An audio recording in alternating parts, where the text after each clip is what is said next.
Okay, well, if you don't want to watch the whole thing, even in 4-bit, we can make out what someone is saying. Quantization noise hurts 8-bit, but otherwise voices sound fine. Most people wouldn't hear the difference between 12-bit and 24-bit, definitely if you're just watching TV. And using psychoacoustic analysis, I can't see any difference from 16-bit to higher. Now on to the video. Okay, so this is a test. I'm creating two audio files at the same time, two pencil condenser mics.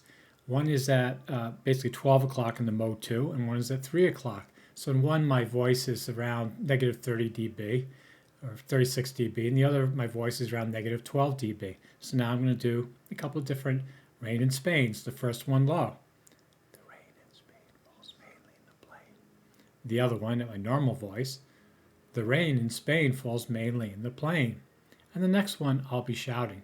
The rain in Spain falls mainly in the plain. And the second one definitely clipped. Okay, we're now going to take our low gain and high gain recordings and we're going to re-quantize at 8 bits. So first I'm going to do the high gain wave, and that's where my voice is basically around negative 18 dB.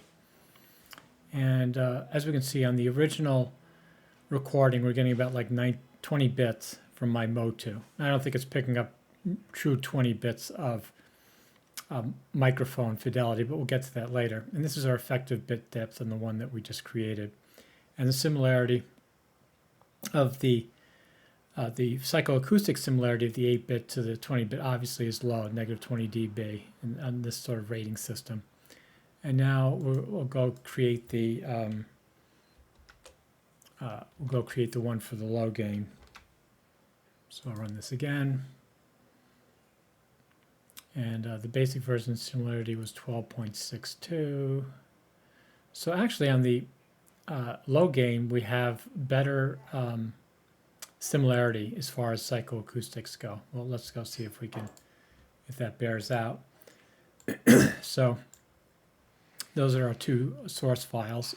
So this is the one of high gain. I'm creating two audio files at the same time, two pencil condenser mics. One is at basically 12 o'clock in the mode. Now, the first thing I want to point out is obviously there's a lot of crackling and static in the 8-bit requantization, but the voice actually is there. I mean, it's, I think, just as detailed and, well, definitely as understandable as the 20-bit. So we have to keep in mind, really, that we don't need that many bits to make something legible. In fact, we'll do 4 bits in a second. But let's go listen to the low gain. I'm creating two audio files at the same time, two pencil condenser mics. One is at basically, and I'm not hearing like a huge difference, but there is some difference definitely on how we set the gain. So let's go up here and actually change this to a 4-bit desired bit depth. We're going to use the we'll use the low gain version. Let's create that. And I'm sure that we'll see the similarity will be very, very low. So yeah, the basic version similarity is 9.8. So let's go find that. So this is the 4-bit version.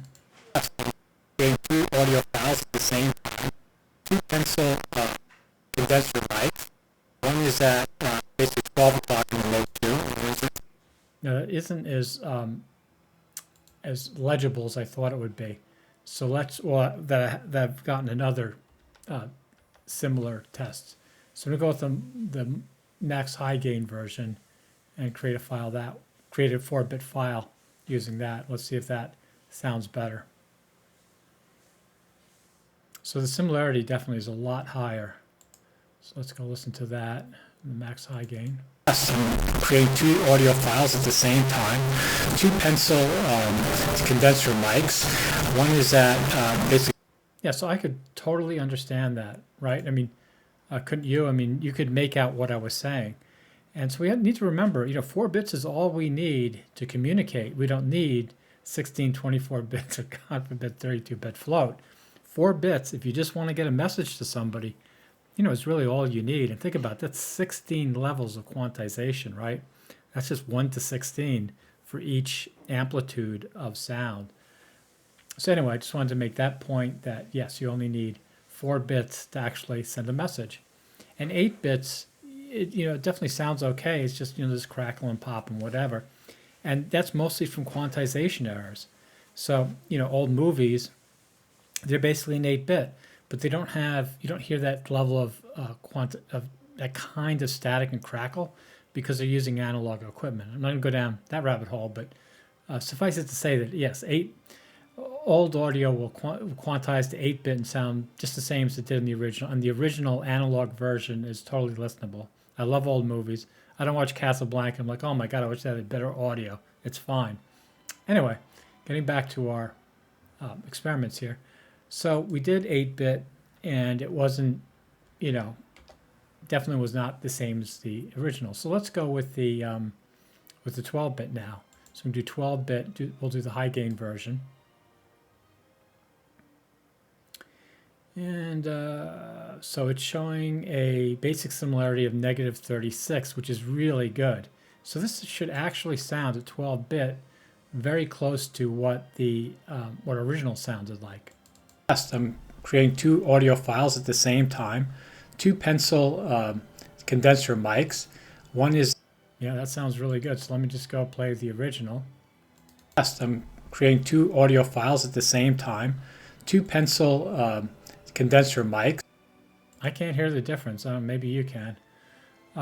So now let's go to, well, let's try the low gain version and see if there's more of a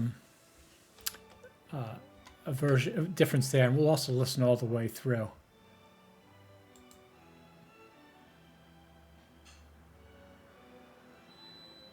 So again, we're 12 bits. Similarity is very high.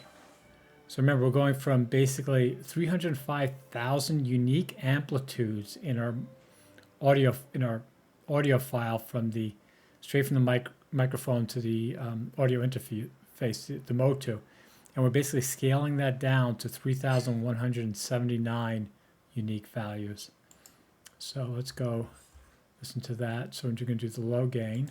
I'm creating 2 audio files at the same time, 2 pencil condenser mics.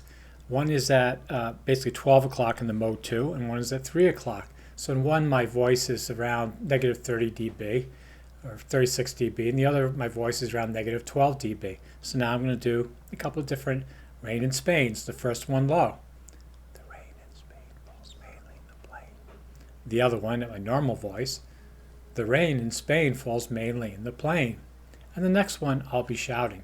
The rain in Spain falls mainly in the plain. And the second one definitely clipped. But not in that version. And I listened to both versions, and yeah, I can hear the clipping in the high gain version, but really they sound the same to me. It's not a big I don't know. If I was doing something professional, I don't think I would have cared that much. But yeah, it's definitely the low gain version was better, but not. It's still screaming, so the listener's still, in a sense, turning off their ears. Okay, so we did a 12-bit. Now let's go to 16-bit. So I'm going to go to 16-bit. We'll use the low gain version because I did hear in the 16-bit just a slight bit of crackle, which again is not from the original microphone. It's a quantization error where it's just taking values that really should be noise and making something of them in a sense. So we'll run we'll run this now at 16 bits and go listen to that. So now we can see the basic version similarity is super high. So it's basically saying that analytically it can't find a difference. I'm creating 2 audio files at the same time, 2 pencil condenser mics. One is at basically 12 o'clock in the Mode 2, and one is at 3 o'clock. So in one, my voice is around -30 dB or 36 dB, and the other, my voice is around -12 dB. So now I'm going to do a couple of different rain in Spains. The first one low. The rain in Spain falls mainly in the plain. The other one at my normal voice. See, I don't know. I don't know whether I can actually hear a difference between this and the 12-bit version. But the main thing is that just, on the first level, when somebody says, oh, well, 32-bit float gives you more dynamic range, you can't, first of all, like I said, at 4-bit, you can make out what the person is saying. At 8-bit, actually they sound pretty good. The problem is the quantization noise and the crackling. That's the problem, not actually when they're speaking. 12-bit sounds pretty good, you know, and 16-bit I cannot tell the difference. So yeah, I mean, you don't. The problem is with the well, I mean, you don't need many bits really to get good audio, and there's the microphone actually can't resolve past that bit. So whether I had my gain on low or high, to a certain extent, didn't really make that much of a difference. I mean, it does make a difference as far as clipping. I mean, yes, if you pull it down, it's clipping, but generally, you know, the audio, yeah, you know, I think it's all okay. Anyway, you could hear for yourself and make decisions yourself about, you know, what's working and what's not working.